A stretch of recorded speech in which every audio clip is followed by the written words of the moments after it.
Good afternoon, everyone. So I'm Christine Boney, and today we are going to discuss about the feminism and how feminism relates to the field of the literary studies. So, what is feminism? Feminism is we all know that women must define themselves and assert their own voices in the arenas of politics, society, education, and the arts. By personally committing themselves to foster change, feminists hope to create society in which not only male but also female voice is equally valued. So, feminism is an advocacy to women's right on the basis of equality between sexes. So, feminism is a politics. It is a politics directed at changing existing power relations between women and men in society. These power relations structure all areas of life, the family, education, and welfare of the worlds of work and politics, culture, leisure. They determine who does not what, for whom, what we are, and what we become. So, these excerpt from feminist practice and post-culture realist theory. Feminism, it's the power in which education and welfare life is the we can determine it is. Another from the Oxford University, they defined feminism as the advocacy of equality of sexes and establishment of the political, social, economic rights of the female sex. So the problem here is too West centric. So what do you mean by too West centric? Too West centric, and it is focused most on the Western world. And another problem is not take into account the long history of movement for women's rights. The footnote here is the issue of rights for women first became prominent during the French and American Revolution, the late 18th century, with regard especially to property rights, the marriage relationship, and the right to vote. So what does it mean?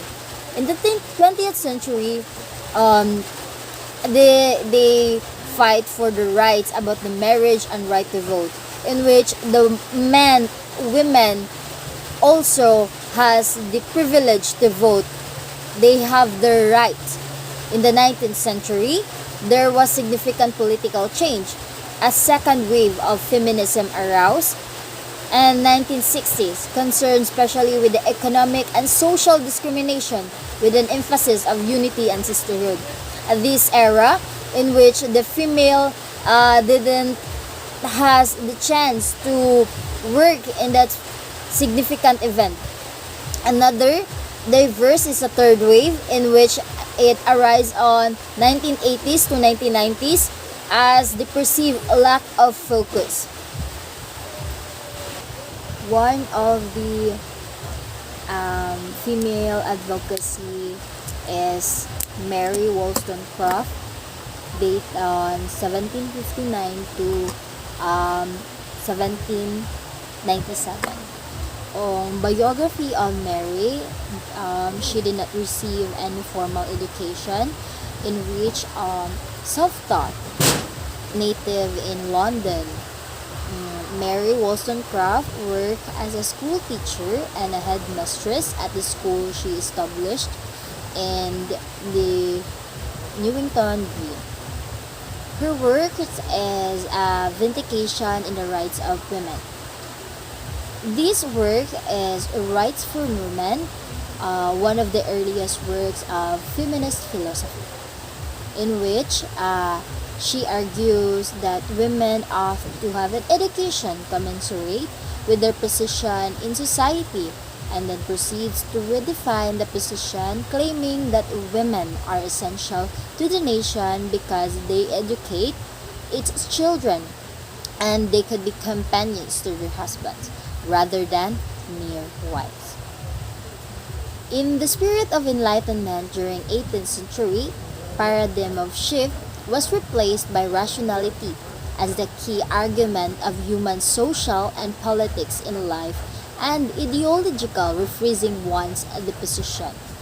The ideological rephrasing of man's position within the socio-political matrix was most decisively acted out on the world stage in the form of two revolutions, namely the American Revolution dated 1765 to 1783 and the French Revolution 1789 to 1719. The revolution produced two very significant documents in which the United States Declaration of Independence and the Declaration of the Rights of Man of the Citizen. The next is Virginia Woolf, date 1882 to 1941. She was born in London in a family with strong literary and artistic connection.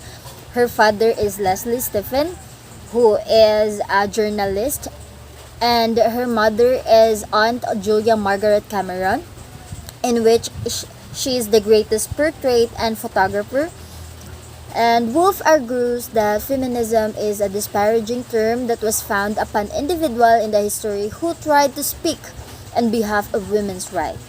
Woolf considered feminism to be dated word which needs to be destroyed because, according to her, it was vicious and corrupt word that has done much harm in its day. Her significant work is A Room for One's Own, is considered the first major work in feminist criticism. It is an essay based upon two papers with Women's College. Virginia Woolf didn't think much on her essay, maybe because they were commissioned. Some of them, nevertheless, such as A Room for Once and Three Guineas, are truly moderate style. She argued that the aim of an essay was to give pleasure and not trying to inform or persuade the reader. A Room of One's Own is an exploration of the material and psychological condition and historical constraint encountered by women's writers. So another is the Simone de Beauvoir, dates 1908 to 1986. She is the most talented and multifaceted personalities of 20th century. She was a philosopher, political activist, travel, and a member of feminism. Her works are become She Come to Stay 1943 and The Mandarin 1954, and the last is The Sex Reflects. The second sex it reflects, so it is called the second wave of feminism. De Beauvoir demonstrates her logical reasoning regarding the perception of female sex by men and women, males and female. For her, there is a distinct difference between the term female and woman. Elaine Showalter, in 1941, she coined the term gynocritics or gynocriticism. It is a process of constructing a female framework for analysis of women's literature to develop new model based on the study of female experience rather than to adopt male models and theories. So gynocriticism, it is the imagination and disinterested for the essential difference of women's writing. Moreover, this is another person, Patricia Mayer's The Female Imagination, 1975, and then Ellen Moore's Literary Women, 1976, and Elaine Showalter's A Literature of Their Own, 1977. And the last is Judith Butler, 1946.